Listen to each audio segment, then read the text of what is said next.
So we're trying something a little bit different here. We're doing like a impromptu knowledge sharing internally that will release as a video. I'm here with my colleague Dennis. Do you want to introduce yourself briefly, Dennis? Sure. My name is Dennis. I'm part of the global Blackwell team for advanced migration, focused on Azure VMware solution. Okay, so we've got myself on the networking side, Dennis on the AVS side, and the goal of this video is to show how we can use Virtual WAN and the new routing intent feature to take traffic in from AVS, filter it via Azure Firewall, and then send it down to our on-premises ExpressRoute circuit. And this is the diagram that we'll build up. So I'm just going to explain to Dennis what I've got in my lab currently, and then we'll update and attach his SDDC. On the left-hand side here in purple, I've got my on-prem data center. That's actually in Paris, and that's connected via ExpressRoute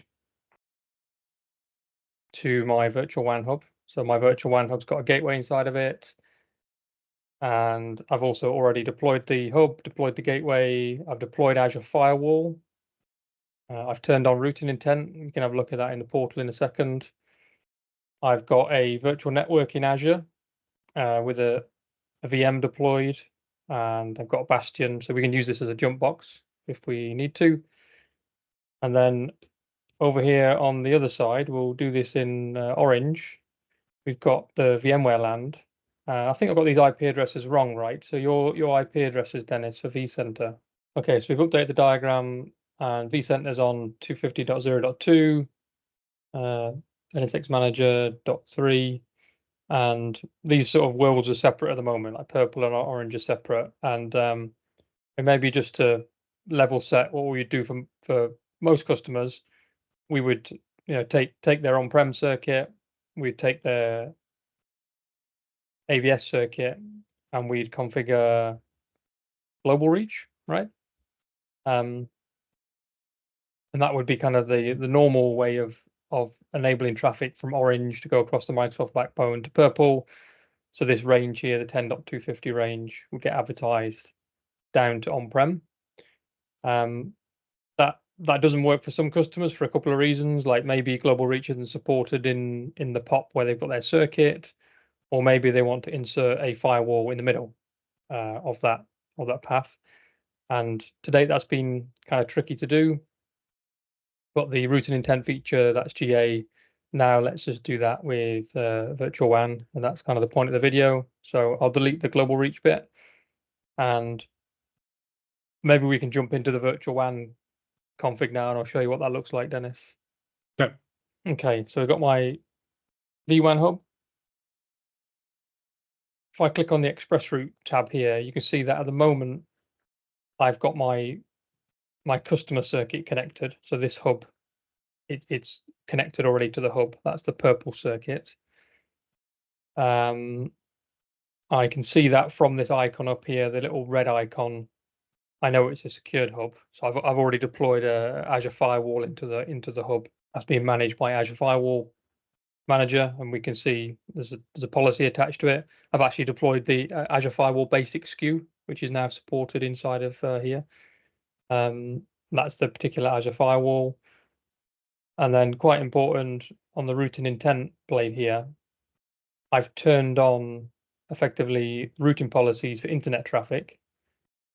So that's kind of the 0.0 route, and also for private traffic. So this hub is sort of now routing intent enabled. There's one more thing that I had to do in the background to make this hub work for this demonstration, and that is as per the routing intent docs, there's a section here on considerations with ExpressRoute. And if we were to summarize this sort of in a couple of sentences, like normally when you enable routing intent, if we go back to the diagram here, routing intent for private traffic would insert Azure Firewall sort of between all the VNets, between ExpressRoute and VNets, between VPN and ExpressRoute, all of those flows, it would get turned on. But ExpressRoute to ExpressRoute is kind of a special use case which sits behind another toggle that we have to raise a ticket for. It talks about here being enabled by Microsoft support. So in the background, I raised a ticket, and that feature flag was turned on for my hub. So I think the next step is to go in here and attach the AVS circuit, and in a different window, you've given me the details, right, Dennis? So we'll go ahead and do that now. Sure.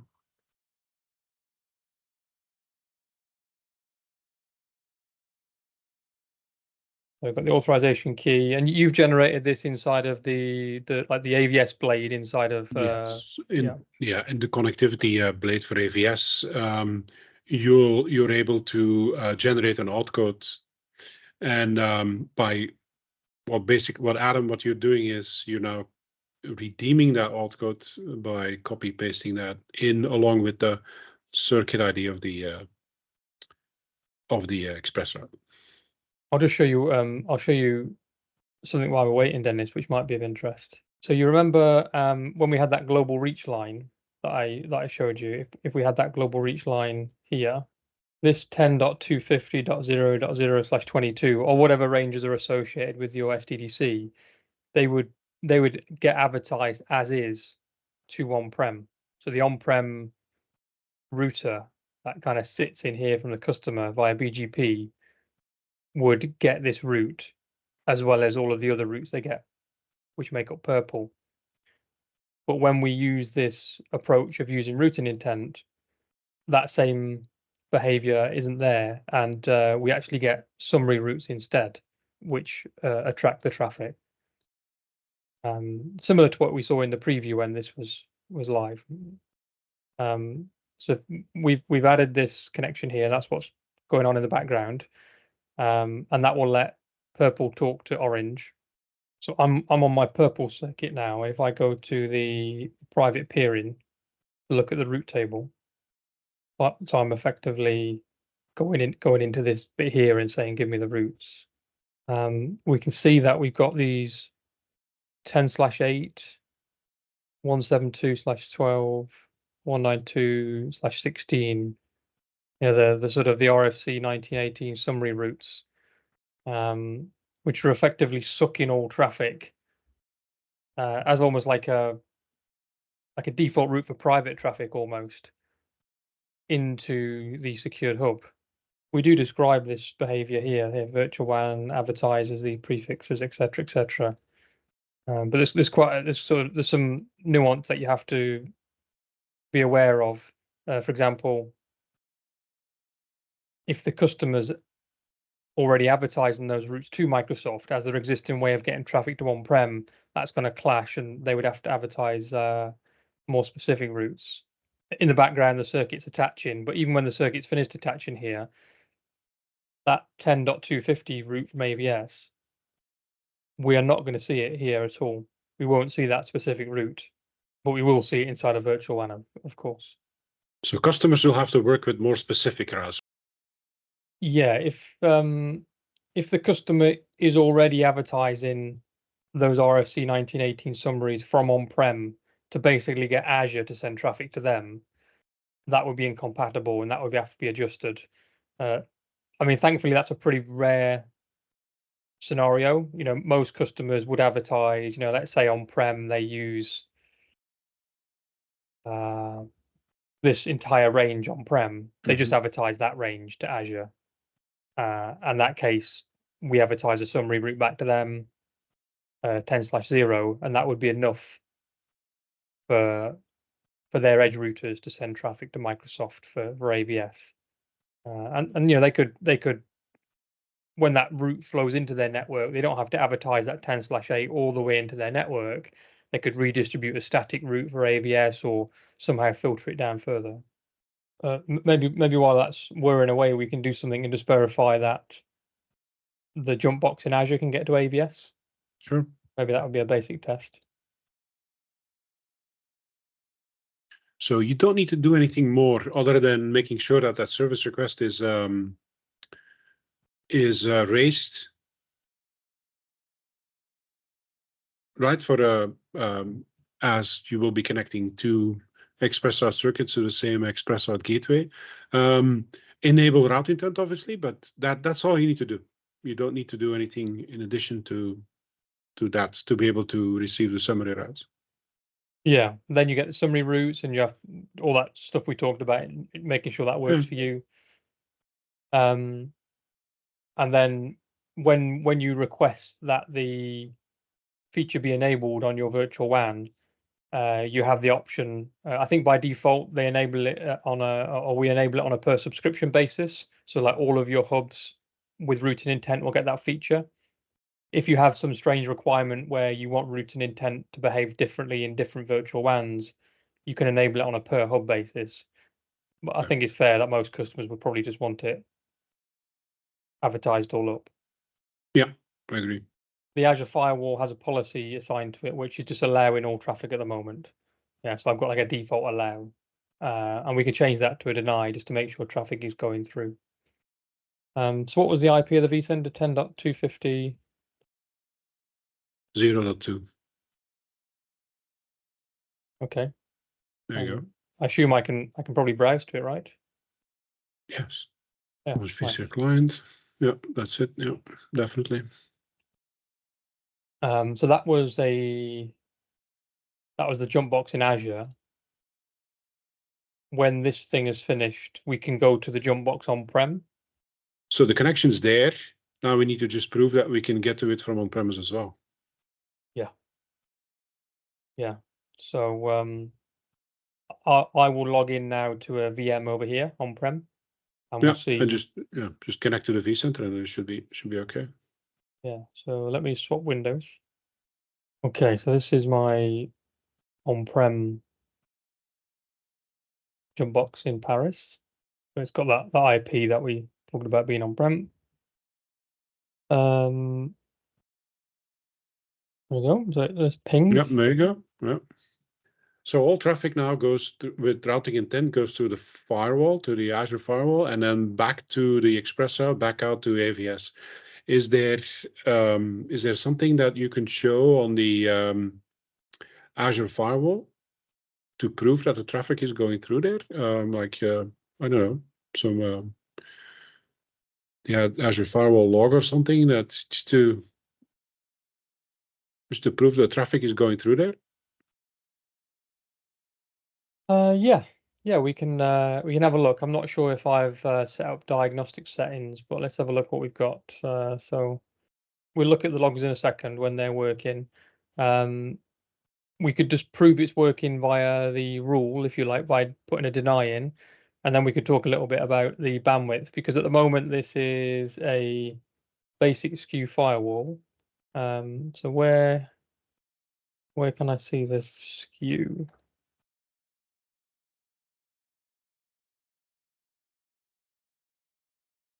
Basic, there we go. Basic. Yeah. The basic SKU is up to 250 megabits per second, right? Mm-hmm. So that'll be very much probably for most of the enterprise customers we work with, 250 meg wouldn't really cut it, but it's good for a dev test, good for labbing. For sure. And then you can see the other SKUs go up to varying amounts of throughput. So beyond what most customers have in terms of ExpressRoute, right? 10 gig is normally where a lot of customers top out. And of course, we got some that go to 100 gig. Now we've got things like premium SKU and boost mode, and there's some considerations around if you turn on IDPS, but that's not super common for east-west traffic. Yeah, definitely. Yeah, so then at least they would have to have standard, I'd say, right? Basic 250 megabit. Yeah, standard and premium. Normally, most customers start on standard. We now got like a seamless upgrade to premium, like a one-click upgrade, which is working. And premium, as you can see here, some big ones like TLS termination, IDPS, and the increased throughput. Especially if you were using the Azure Firewall for outbound internet from AVS, going, browsing outbound to sites outside your network. So here's my default rule, and at the moment you can see it's basically any traffic allow. So if I just change that to deny and save that, we should pretty quickly see traffic being dropped. Well, the Azure portal rule is still Oh, there you go. saving. Oh, there we go. Right, is that pinging again? Yeah. Can I go to NSX Manager and have a look at the routes? Is that it? Sure. I have to give it a password though, but okay. Yeah. So these are the routes for the tier 0, and we can see we're getting the 192 summary, we're getting the 10 summary. This is the range of one of my spokes, the 172 range. And we've got the default route as well, because we've got internet policy turned on. So yeah, this kind of shows you that's the orange routing table. And again, like this specific 192.168.2 range on-prem isn't going to be in here, because as we talked about, it doesn't advertise the specific routes, but the summary route's enough. Makes sense. Yeah, that's clear. So we've influenced traffic on the firewall. We've seen the routes coming in. So that's what it's supposed to be doing, right? The routing intent across the firewall and across the gateway back to AVS and vice versa. Yeah, so hopefully that wasn't too onerous, didn't take us too long to sort of get going. And everything we've shown here is sort of fully GA supported now. So it's a good option. Should be quite a popular service for customers. Definitely. Okay, so now I'm joined by Dennis and Jeffrey. Jeffrey works on AVS over at VMware, and we wanted to record an additional section here because we were discussing the routing intent and how it works with AVS for ExpressRoute transit. And we realized after the fact that actually it has got some implications when it comes to mobility optimized networking, which is a subset of the HCX product. And we'll get onto what that means in a second, but the lens that we should use to think about this additional section can be thought of by looking at the difference on how Virtual WAN advertises these routes onwards to other branches. As we talked about with Dennis, when we connect to ExpressRoute circuits together via routing intent, we showed how we're getting the summary routes, these 10/8, 192 routes, 172 routes. So you don't see the specific prefixes from one side of ExpressRoute to the other ExpressRoute circuit. Whereas if you were to connect in a VPN branch, so I've connected in a green branch here, we can see, for example, if I look on the routing table for the remote VPN branch, which happens to be simulated using an Azure VPN gateway, we can see we are getting in all of the remote prefixes, the AVS prefixes, and also my 192.168.2.0, which is my on-prem branch in Paris. So if I jump back to this diagram, I think maybe if we just take it a little bit slowly for viewers, we can explain very briefly what HCX is and why we might need MON and why these /32 routes start pinging around everywhere. Sure, I think I could pick it up there. So as Adam mentioned, there are two pieces of HCX, the migration, but also the routing piece. And there's an option called mobility optimized networking, and it does exactly that. It optimizes the networking as you move those VMs from on-prem into AVS. And there are 2 points to consider. How does traffic get out and how does traffic come back in? So the way it gets out is that it can actually determine whether or not you have MON enabled on the VM as you move them into AVS, whether it'll egress on the AVS side or on the on-premise side. That's number one. But the more important piece here is the way the traffic comes back in. HCX will also orchestrate a /32 host route into the NSXT infrastructure in AVS so that it will be advertised via BGP to wherever the remote locations are. And then when traffic comes back in, it's going to do a longest match rule and determine where to forward that traffic. So if it matches the /32 host route, it'll forward it to AVS. If it does not, it'll look at the original route, probably coming from on-prem, and forward it there. So in this scenario, as we talked about before, because we're advertising only the RFC 1918 addresses back onto on-prem, you would only see those original routes coming from native Azure. So the RFC 1918 address space is defined by the RFC.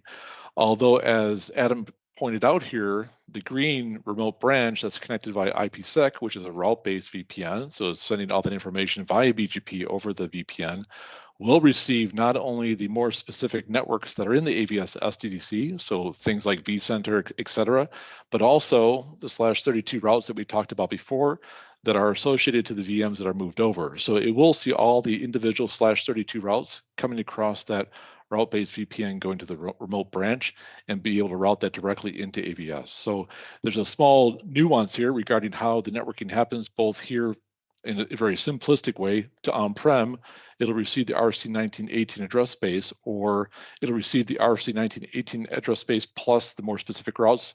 In the case that I'm talking about, the HX mount routes, which are the /32 host routes. And then, Dennis, do you want to cover the unstretched piece regarding how that will happen, is what will be affected regarding routing as we just discussed? Well, this is going to be the same effect, right? Once you've in a scenario whereby you stretched your VLAN from on-premise into AVS, at some point in a data center eviction scenario, you'll be getting to the point whereby all of the VMs have been moved into AVS. At that point, you'll want to unstretch. And at that point, basically, your subnet will be advertised basically from AVS, from the AVS side. Now that's going to be a little bit wider than a /32, of course. And in a routing intent scenario, just as we had discussed earlier, you won't be seeing that more specific route being advertised. And so therefore, I mean, regardless of whether you're working with route intent through VWAN or in a more classic way through global reach, that subnet which you've used on-premise will have to be removed from the local routers, from the on-premise routers, just to make sure that you'll get that traffic into AVS. Now, in a VWAN scenario, you'll be seeing the summary route, and so therefore it will attract that traffic across into AVS. So in that case, I mean, with that scenario, it's going to be the same as without route intent. Only without route intent, of course, the route is going to be more specific. Agreed. Fully agreed. Okay, maybe if I can just play back my understanding as someone that doesn't work with AVS day to day, and you can sort of correct me, and then we can just make sure we're all sort of singing from the same hymn sheet. So if we take a more simple diagram of maybe an architecture that it's pretty fair to say most customers still use, right, using global reach. So rather than having that, I know, Jeffrey, you like to call it the big transceiver in the middle, we just got the sort of go across the Microsoft backbone scenario here. In this scenario, we would get all of the routes as we've seen, the /32s, etc. So let's imagine we've got a VM over here, and for a protracted period of time, we've moved part of the VMs on a segment, and we've enabled MON. And the primary benefit of that is if we've also got Azure VNets hanging off this SDDC up here, those Azure VNets know, okay, this VM's now moved to AVS, send the traffic directly there. But when it comes to on-premises sending traffic to that MON-enabled VM in AVS, I think it would be good if we could highlight how it would normally behave with these /32s, because fundamentally you can either take the top path, right, kind of referred to as the layer 3 or in the underlay, or you can actually go across the HCX tunnel, can't you, to get to that VM. So on-prem to MON-enabled VM, if these /32 routes were leaking all the way down, how would that traffic go from left to right? Right. So I think there are two pieces here, as Adam mentioned. In normal scenarios, when you what HCX is attempting to do is orchestrate many different components for the overall migration. So first thing it's going to do is you can do a layer 2 stretch. HCX automates that for you. You can do the VM migration. HCX automates that for you. And then if you have the requirement that traffic should be optimized on the cloud side, you can enable HCX mobility optimized networking, or MON. And it just goes back to what we talked about before. It'll optimize the traffic based on the policy that you set on the AVS side, or send it back to on-prem. So if everything was equal, and we'll talk about the second scenario next, but if everything was equal, those /32s that we talked about before, as the VM is moved over, HCX will do the layer 2 stretch, move the VM over, and in order to make sure traffic comes back into AVS, it'll inject a /32 into the NSXT infrastructure and also advertise it across the Azure backbone into the VNet area. And then in theory, it should also advertise that back to on-prem. There are different scenarios there. Does the customer allow that /32 back in, et cetera? Although the way in general, and Adam, you can correct me, the Azure backbone works is that it more or less attempts to attract traffic into the Azure backbone by advertising larger subnets. So if your subnet is within a larger subnet that's being brought into the Azure backbone, it attempts to attract that across or into the Azure backbone. So more than likely, there are going to be scenarios in customer environments that the /32 will not show up to the on-prem, even though it's being advertised on the cloud side. So what do we do then? As Adam mentioned, we also have this layer 2 stretch going between on-prem and AVS. So in the HCX policy through the user interface, you can set which traffic will be sent from AVS back to on-prem via layer 3, or from AVS back to on-prem across layer 2. And that's something that deserves a separate discussion. But in this case, if the /32s are unable to get to on-prem, we can set the HCX policy to say, if you want to go from AVS to on-prem or on-prem to AVS, use the layer 2 stretch that we stretched before, and all the traffic can flow between on-prem and the cloud itself. And then, by the way, if you want to go from AVS to native Azure, that can still use the /32s. I'm not sure, Dennis, if you want to add anything there. No, that's exactly how it works. Yeah. Okay. Okay, so in the global reach scenario, because those /32s get all the way across, if they do, we kind of have the option at a sort of network routing configuration level. We can send traffic this way, or we can send traffic this way, and we just got to be careful that we send traffic back the same way if we've got things like firewalls in the path. But the main point of this video is, when you go down the routing intent path, we effectively, when we return traffic from on-prem to a mon-enabled VM in AVS, it has to take this path here, right? It has to go across the layer 2 stretch, because the top path is not available because those /32s are not getting there. So when AVS talks back to on-prem, we need to ensure that traffic goes via the layer 2 stretch, which, as you said, Jeffrey, is done via route policies. Is that right? That's correct. And Adam brings up a very good point. The traffic has to be symmetrical, but because if it is asymmetrical, meaning that if one path is going across layer 3 and the other path is coming back across layer 2, that's asymmetrical, more than likely a stateful firewall is going to block that. So to keep everything consistent and also address the routing that we were talking about with the /32s, there will be scenarios where all the traffic will have to go across this layer 2 stretch. We'll set that in the HCX policy, again, through the user interface, and everything will go from AVS to on-prem and on-prem to AVS across the layer 2 stretch. And again, to Adam's point, to address the topic of symmetrical traffic. But in a lot of cases, these /32s, right, in the scenario with the global reach that they're coming through, they're likely to be blocked anyway, right, on-premise, because what I'm seeing in large migrations is these /32s are automatically blocked on-premise anyway. That's correct. And Dennis brought this up as a discussion that he, myself, and Adam had before this recording. A lot of customers will block the /32s at the firewall. So a lot of customers have a firewall with a DMZ, and they only allow static routes to be assigned there in order to avoid any misconfigurations. So at the point where the firewall is on premises, more than likely you have static routing set up. Dynamic routing is disabled. So to Dennis's point, even if you wanted to go layer 3, you have to check with your security team to see whether or not dynamic, in this case BGP routing, is set up to allow the /32s back into on-prem. So even if the Azure backbone is sending them, it could be blocked by your on-prem firewall. Okay. Well, I think this video highlights probably the dynamic that is at play in a successful migration, which is you kind of need the on-prem network folks, people responsible for VMware, and also your cloud network admins to all be sort of understanding the logic end to end, especially with these choosing between the top path and the bottom path. So yeah, thanks for educating us all, Dennis and Jeffrey, and speak to you all soon. Thank you, Adam. Thank you.